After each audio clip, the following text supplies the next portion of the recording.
to another episode of Dear Talks, where we give answers to questions, life questions, questions on finance, marriage, relationship, any question whatsoever. So, if you're new here, welcome to the show. My name is Gosolu Shesi, and this is Dear Talks, where we give answers, live answers to people's questions. So you send your questions to voice of grace VOG at gmail.com. So in case you have any question whatsoever, you're shy to ask someone, or um you're in a crossroad and you need someone's opinion, probably a third party opinion, someone a neutral, answer, or a neutral counsel, or anything at all, or you're just looking for counsels that you would like to consider before making your decision or your choices, this is the place to be, right? So you send your questions, like I said, to VOG, Voice of Grace VOG at gmail.com. And on Saturdays like this, we answers those questions. So you can as well join the show by, sending your answers, your comments, your your own take on those questions in the comment section. All right, so share the link and welcome to another episode. So today, the questions we'll be answering are more of rapid fire questions, right? So, like I said, we've had a lot of questions, and you're looking at some some that we can have them answered, because people have been asking me, oh, I'm yet to see my own question in the show. My question is yet to be answered, and all of them. Okay, so I'll just thought of how we can, bring those questions together and have more questions, than the usual way we do it. So today is more rapid fire question, and we're possibly going to continue probably all through the month, depending on how many questions I'm able to answer for each episode. So welcome,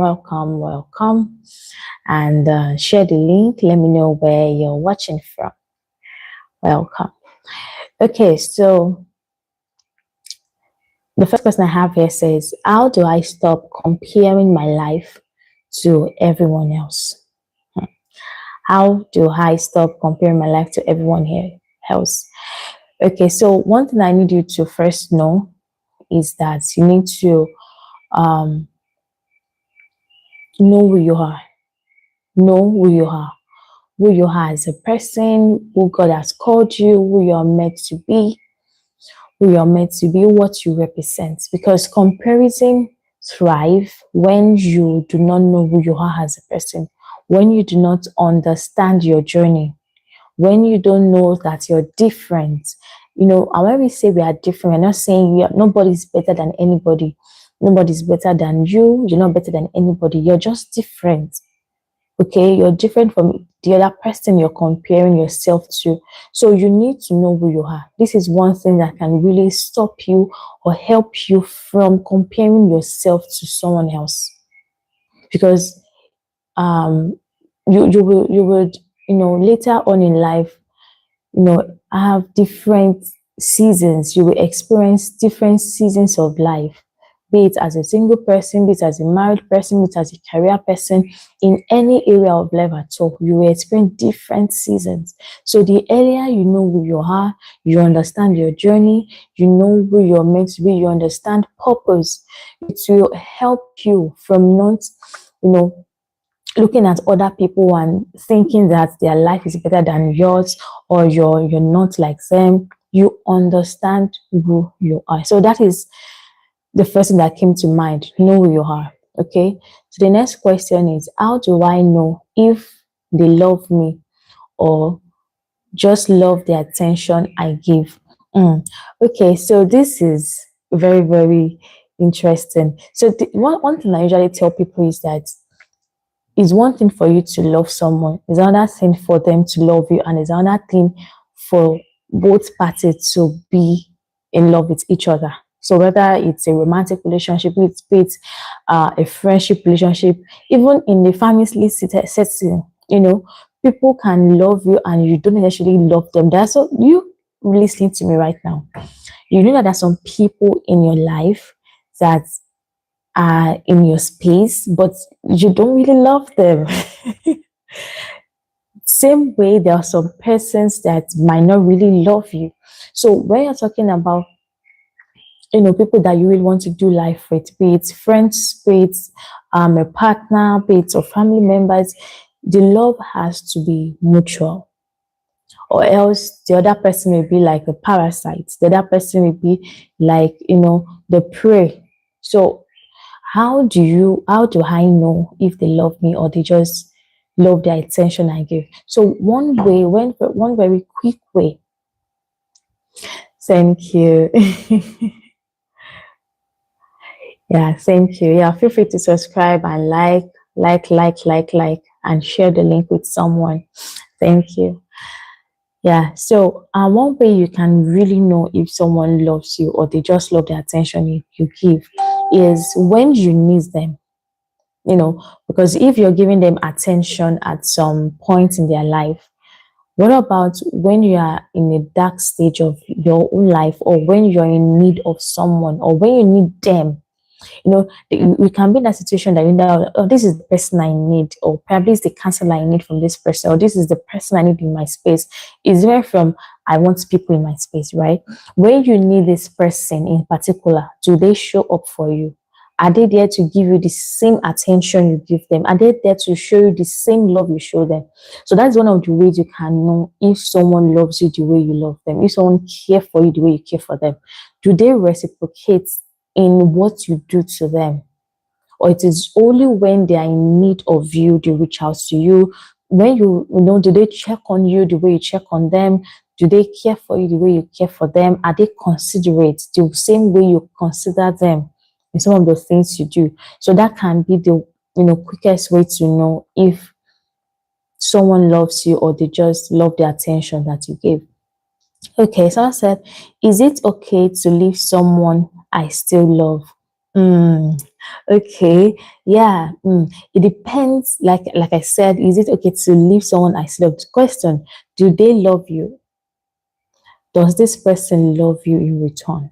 Okay, and I need to know, since you're considering leaving them, I want to believe that there is a reason to why you want to leave someone you love. So the reason you're leaving them, is is it heavier? Is it more important than the love you have for them? Yeah, they say love covers multiple, multitude of sin. The Bible says that, right? So if you really love them, like you said, and you're considering leaving them, I think you already know what you want to do, right? But the thing is that you really need to ask, I don't know why you want to leave them. I don't know why you're considering leaving this person, even though you claim to love them. And I'm not saying it's the wrong, decision or a wrong choice to make. You know them, you know why you want to leave them, despite the love you have for them. So you need to ask yourself, number one, does this person love you? Why are you leaving them? What, would you be proud of the decision in years to come? Or the reason why you're leaving them, is it something they can work on? Is it some kind of conversation, probably when you have some conversations with them, is it something that they need to work on, or some character flaws that can be changed? Or is this a perpetual habit they're not willing to let go? So your reason for leaving them might be what is beyond you, right? If probably they are not willing to work, or they are not invested in the relationship, there are lots of reasons why you can leave someone. But I believe that for you to really love someone and considering leaving them, you might have weigh your options and know the best decision to make concerning that. Okay, so another question says, can a healthy relationship survive without trust? Ha! No, no, no, I don't think so. I don't think so. I don't think a healthy relationship, it cannot survive without trust. In fact, what makes it healthy is the trust. So if trust is out of the game, sometimes we think that love is all that matters. Love is not all that matters. You know, it's just like a triangle. You have love, you have trust. It has to be there. If trust is not in any, whatever, really, even if it's just a friendship relationship, you don't trust me, then why are we doing this? Why should I believe you? Why should I put you in my space? It's a lot, even with all things happening all over the world, people killing each other, people poisoning each other, people stabbing each other at the back, people, no, no, no. I have to trust you. I have to trust you. You have to trust whoever, whoever that you're in love with. The fact that you even call it a healthy relationship, if the relationship has to be healthy as you want it, there has to be trust. There has to be trust. You can't throw trust out of the window. No, it won't work. It will not work. So just love is not enough. Trust is necessary for every healthy relationship. All right. So another question here says, why do I keep attracting emotional, unavailable people? Mm. Okay, this sounds like trauma to me. You need to probably speak to a counselor, a coach, someone, because I don't have the details to this question. So there has to be some reason. So I can't tell you why, right? Because I don't have the details. So um but to me it's almost looking like trauma. Okay, let me just ask, have you suffered any form of trauma in the past? Probably you grew up with parents that were not emotionally available, or you've been in a relationship with someone you love so much and the person was not emotionally available. So most of the time people, the way some people handle trauma, or the way people live after trauma, or live as victims of trauma, is that they end up, in a way, recycle, or, see themselves in situations that brought that trauma. What I'm trying to say is that the reason that you had the trauma, the experience of the trauma, because it's more of a familiar environment, they are okay, even though they know that it is not something good for them. That it's just an extreme, right? We have different extremes, we have different possibilities of things that could have happened, right? But some people, as a result of some kind of trauma, end up with similar trauma again from different people, because it's an environment they are used to. For example, someone that grew up with parents that are abusive, in some way it has distorted that child's view as to their self-worth, as to their self-value. And such a person can end up with someone in marriage that beats them, not because they don't know that beating is bad, but because it has, in a way, the trauma has, in a way, rewires their mind. That's an extreme, right? There are some people that will never even want to get married, or, when they see traces of abuse, they run. And when some other people see the trace of the abuse they've suffered before, they are kind of, oh, I've been in this space before. Instead of them to run, instead of them not to, put themselves in such situation, they embrace their trauma again. So you need to ask yourself, why are you attracting emotionally unavailable people? Is it that you've had a trauma, probably while growing up or in past relationships? So that could be pointers as to why you're most likely attracting emotionally unavailable people. All right. The next question says, should I tell someone they hurt me even if it's been years? Yes, yes, yes, yes. If it's, even if it's 10 years, 20 years, and it's still hurting you, you've not healed from it, and you know that talking to them about it will help you heal and move on, please do. okay, please do.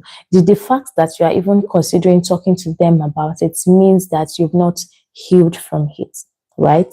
So if it will help you to have some sort of closure, or it will help you, in a way to move forward or move on, then talk to them, speak to them, let them know how they've hurt you. Because one of the mistakes we make at times is we assume the people that have hurt us are aware. Most of the time, they have no idea that they've hurt us. They have no idea that they've done anything wrong. So if you will not tell them, if you will not tell someone that hurt you how that they've hurt you, they might even have no idea that they've done such. So if you think that telling them, talking to them about it will help you, some sort of giving you some kind of closure or help you in healing and moving forward, please do. All right. Another question says here, how do I stop overthinking every text message? Okay, so I don't know what you mean by heavy text message, but generally what really can help you from overthinking things is learn to stay in the context of whatever someone is saying to you, be present. Because most of the time when I notice that most people overthink stuff when they are not present. Be present in the conversation. You don't need to think what the person is not saying. You don't need to start seeing what the person is not showing you. You don't need to assume what someone has not said. Okay, so that can help you from not overthinking things. If I say, oh, how are you, believe that what I'm saying is how are you. Okay, don't start thinking or imagining probably there's more I want to say, or that is not what I wanted to say. No, try and be present in every conversation. Be present in the conversation. Do not bring a former conversation or how someone has dealt with you in the past. Another thing that can be as a result of you overthinking is probably the person you're relating with looks like someone that you've dealt with in the past, or you're having a situation and it looks like something that has happened in the past, and you're now comparing, oh, this was how it played out in the past, or is that what this person is, or is that what that person is trying to do? You don't need to overthink those things. Be present. Okay, when you're present, it helps you to stay in the conversation, so you don't say what the person is not saying. You don't start to think what the person is not thinking. You don't start to assume for the person. All right. So you just need to be present and just listen to what the person is saying. Don't assume, don't say that is not what they wanted to say. Believe what they are saying. So that will help you to stay in the conversation and not overthink every text message. All right. Another question says, can two good people simply be wrong for each other? Yes, yes. Even though it can be painful, even though it can look like, why? Like, why is this not working? But the truth is that two good people can be simply wrong for each other. The fact that they are two good people, it's okay. So one of the mistakes I think most people make is you think the fact that someone is good means they are good for you, or the fact that you're a good person, you think that you're good for everybody. The same way, even you as a good person, you're not good for everybody. The same way, every good person out there is not good for you. So that does not mean it's only one person that is made for you, but there are lots of things you need to consider aside being a good person. There are lots of compatibility, texts, compatibility tests, let me just put it that way, that you need to ask, or some things you need to watch out for, some things you need to consider. The fact that you're a good person does not always mean, for example, now, there are just some people that are just good being your friends. There are just some people that no matter how good they are, the best they should be to you is your colleague at work. So do not make that mistake of wanting to be in a relationship with every good person you see around you. And I'm not saying you should aim for the wrong people, right? I'm just saying that there are just some relationships that they are not meant to go beyond what they are. Like friendships, colleagues at work, acquaintances, business partners, customers. They're just some relationships that are not meant to go beyond where they are. You trying to make something big or huge from that relationship you might end up, messing it up a lot of sense. So you need to ask yourself a lot of other questions. And if these two, like, okay, just to answer this question, says, can two good people not be good for each other? Yes. Yes, because there are a lot of things to consider aside. You need to consider your vision, where you're going in life. You need to consider your personalities. You need to consider your characters. You need to consider, what you want from life, what they want from life. So there are a lot of other compatible tests that you need to, go through, answer sincerely, and not just be clouded by, oh, they are good people. So that because they're a good person, they are good for me. It's not always automatic, right? So someone asked here that, should I fight for every relationship? No, you can't fight for every relationship. You can't fight for every relationship. One of the relationships you should not fight for is if the other party is not interested. There's some relationship, yeah, the other person might not be fighting like the way you want to fight for a relationship, but the fact that they're interested or they're invested in that relationship is important. But if they are not interested in that relationship, they are not invested in it, they don't seem to care, such relationship will be a waste of time for you to fight over. So to answer the questions, not every relationship is worth fighting for. There are just some relationships that if they want to end, you need to let them go. If people are not willing to stay in a relationship, you can't. The thing is that you don't want to beg people. You don't want to force people to be in a relationship with you. Be it friendship, be it a romantic relationship, any kind of relationship at all. It has to be mutual. We should both want to be here. We should both want this relationship. We should both want to see this relationship work. Okay, I'm coming to this question, right? I don't want to lose my thoughts. So what I was saying that we should both be interested in that relationship. So one person cannot be the only one fighting for the relationship and say, oh, I don't want to let you go. No, you will be tired. It will weary you out. You will get worried. It's not easy to be just the person wanting a relationship. You don't want to. You need to have self-value. You need to understand yourself. I know that you might be in love with this person, but truth be told, you cannot force anyone to be in a relationship with you. And if you're forcing them, it's going to weary you out. You're going to regret it in time. Okay. So it's possible that we might not be bringing 100 all the time in a relationship, but you must be invested in the relationship. The other person, the other partner, or the person involved must be interested in being in that relationship, in working things out. But if you're the only one that is present, wanting the relationship to work, then that is not the right place to be. It's almost like a parasite kind of relationship. Okay. Okay, someone is asking, let me answer this question. It says, my boyfriend keeps looking at another girl when we are together. I've asked him to stop many times, but he won't. I am leaving him, but now I can't stop comparing myself to her. How do I stop? Very simple, very, very simple. You need to say self-awareness is one thing that I'm very keen on. In my message, in my coaching program, in everything, in counseling, you need to have self-value. You need to understand who you are.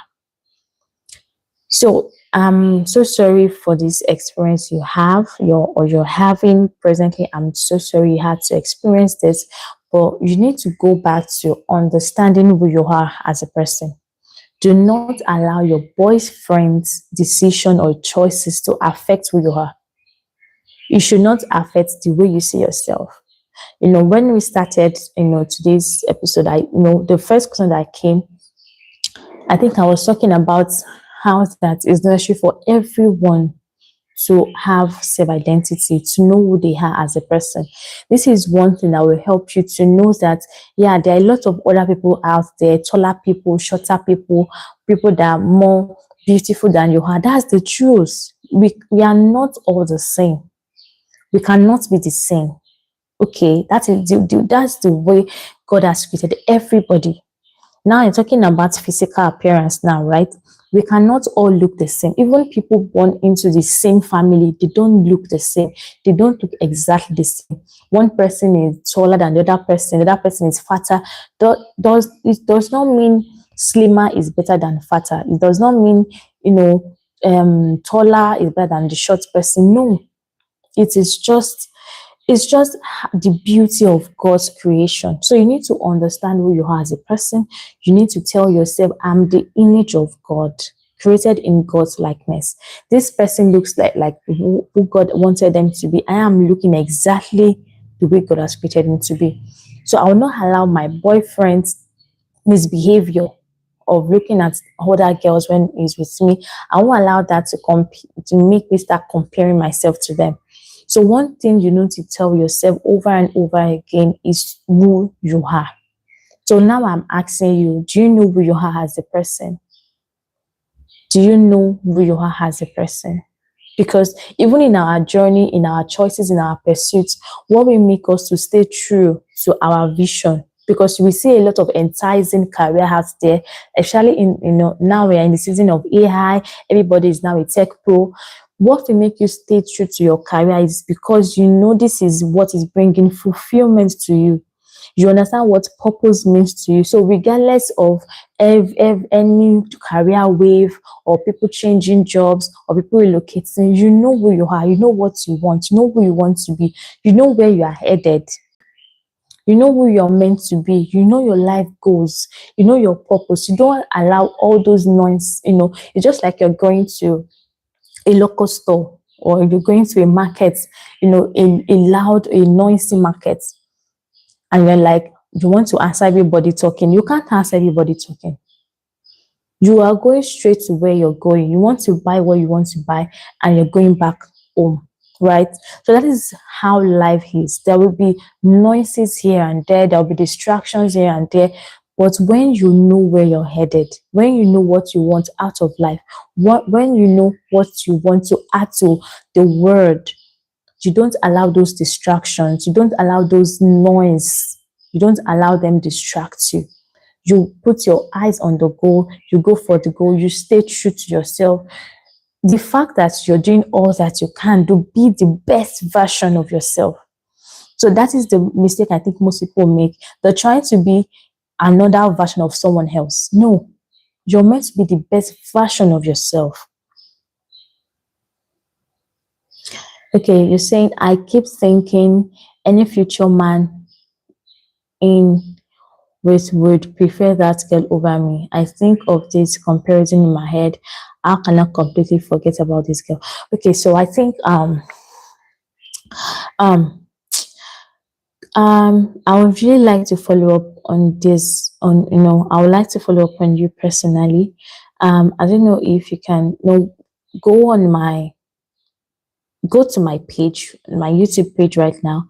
Try and see if you can get my Instagram. Then from there, if you can chat me up or send me a private message, because I really think I would like to ask some follow-up questions, and I'm not sure you want to answer them right here live, okay? Because I think you really need to undergo some kind of therapy, not because anything is wrong with you. It's just to assess you and, ask some follow-up questions to know, because I think there's more to this, right? Because the thing is that you see other people before this girl. So I think why is more hurting is because is coming from your boyfriend, right? Because the thing is, the truth of the matter is that we see a lot of beautiful people every day, all through your life, probably in school, at work. You know that this person looks beautiful, probably they are taller, and it depends on your definition of this person is better. Is it that, is it because they are taller? Is it because they are slimmer? Because you need to define your definition. You need to ask yourself your definition of better. You need to ask your definition of, oh, this person is better than I am. You need to start seeing yourself as the image of God. So I've learned that people don't place value on what you don't place value on. If you don't play, and people can know, it's like energy. It's like when you enter a room, and when people tell you reach the room, it's because there's a kind of energy in the room. When you enter a place, probably you enter an office, an event, or a gathering of people, you can predict what is going on. Is this an happy space? Is everybody just minding their business? You can predict because it's an energy. So this is an energy. Even individuals, we carry energies around us, and people can feel it. If you have low self-worth, or have low self-esteem, or you feel someone else is better than you, it will show in your words. It will show in how you carry yourself. It will show in how you look. That's the truth. Even when no one is even saying anything, you're already saying it in a way. You're already behaving like you're not good enough. So sometimes it can even be an energy that you're the one transferring it. See, it's very, very rare for someone that is confident in themselves to be, for other people not to see them as a confident person. I don't know if you understand. For example, I'm a very confident person, right? It's very difficult for someone else to think that I'm not confident. In fact, they'll be the one saying she's so confident. They might even call it pride, right? So it is who you show. It is how, and this is not to pretend. You are not pretending. That is why you really need to work on how you see yourself, because you cannot pretend. Even if you try to pretend, it cannot stay too long. A time will come that you won't be able to pretend again. All right. So you need to really understand, know who you are. I still go back to know who you are. Do you know who you are? You need to be proud of who you are. You need to understand who you are. You need to, be proud. Have confidence in yourself. Most people have no idea that I'm not as tall as they think. When people hear me talk or see me speak on videos like this, and it has happened, numerous times, and I was invited somewhere to come and talk, and they just be like, "Oh, are you the girl I saw?" I'm like, "Yes, I'm the same person." I'm like, "Oh, you just I look shorter." It's because when I talk to you, I don't. It's the last thing that comes to my mind. And when people see my husband, he's very tall and huge. Sometimes people jokingly say like, this is like almost like a mismatch. It's because I don't like, because I'm not as tall as you think I should, does not mean I deserve lesser, or I should see myself lesser. My self value is still my self value. In fact, the way I see myself right now, it will not change a dime if I'm taller than I am. Okay, so all of those things does not affect me. Why? Because I know who I am. So whether I am short, or depends on, that's your own definition of, is the word, is the word that we are living in that tells you, the height that is short, or the one that is taller, or we are the one giving definition to all of these things. It's because there's now wisdom, there's now knowledge everywhere that we can now be measuring our heights. It's because we can see that, oh, this one looks taller. So who told you taller is better? Who told you slimmer is better? Right? It's our definition, and these things have been sold to us through media, movies, Cinderella movie, all of those things you watch while growing up. You see a girl that you have this mental picture of a beautiful girl to be slim and have these curves, even though sometimes it is almost not impossible. So those things have been sold to us via media, through the things you see, and it makes us to over time, it has in a way conditioned our mind to, redefining beauty, redefining, good, or what is acceptable in society. It has in a way reconditioned our mind. So you not allow those things, what you have seen or what someone said. No, no, no, don't allow that. Like I said, you have to go back and understand who you are. Know who you are as a person. You need to see beyond your physical. Trust me, you need to see beyond your physical or what anybody is saying. And do not forget, you carry energy. People can see. They can see. They can sense it. The same way I can know this person is a jovial person. The same way I can know this person is an angry bird. It's because it's an energy. It's what you disperse, right? So you need to have that energy around you, that when anybody come around your space, they can know of a fact that you're confident in who you are, regardless of what other people is saying about you. Okay, so I was able to answer that question, but feel free to chat me up or send me a DM if you want more or you have other things to share. So I'll just take one more last question because our time is fast spent.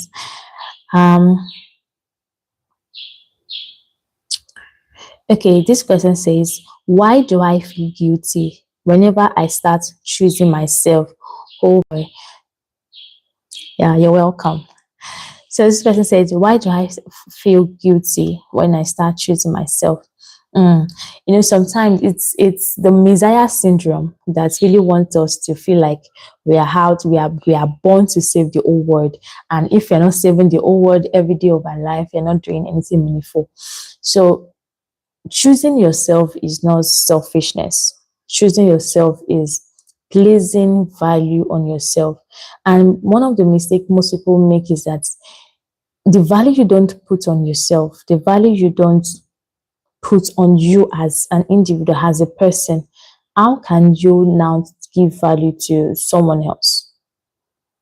For example, the best example that came to mind right now is about Jesus. God sending Jesus to die for us. We were able to put,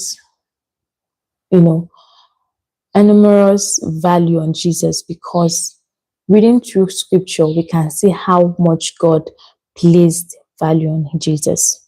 Jesus was the only son, he was the beloved of the Father. So it would be wrong for us not to place value on Jesus because the Father himself had placed value on Jesus. So if you're not placing value on yourself, people will not place value on you. If you not place value on your time, people will waste your time. So you need to, if you're not choosing yourself, people will not choose you. So you don't need to feel this way. I understand that sometimes it's almost looking like, oh, I'm feeling bad, feeling this way. Like I said, it can be as a result of, the Messiah, syndrome that most people have, the tendency that most people have, to exhibit this messiah, syndrome. But you need to really choose yourself, especially when it is needed to. For example, when you really need to rest. When you need to go on vacation, go on vacation. And once you've played your part, in fact, choosing yourself will help you to gather strength. Like right now, I'm in the middle of retreat, right? Does that mean I'm not still doing a little that I can do for my child or for my family? I'm still doing it as what I can afford to. But right now, I'm in my retreat phase. I'm choosing me right now. But I was still sure for my baby. I was still do some things here and there. But you also need, okay, let me just say this. What you don't have, you can't give. The happiness, the joy you want to give, the kindness you want to give, the warmth you want to give, if you do not have it, if you're not experiencing it, you cannot give it. I know that a lot of people are, in a relationship, are in a marriage, are in a family, and they are just resenting one another because they are exhausted. So it is necessary for you to choose yourself when it is needed. You need to rest when you need to. You need to go on vacation if you just do what you know you need to recharge, because it will help you to be in a better space to serve any other person you want to serve. Okay, so it's going to be this a wrap on a rapid fire question. I think I'm enjoying this series, right? So let me know in the comments if you enjoy the rapid fire question. I'm just thinking of how we can answer a lot of questions, you know, unlike the usual way we've been doing. And I think I like it. Okay.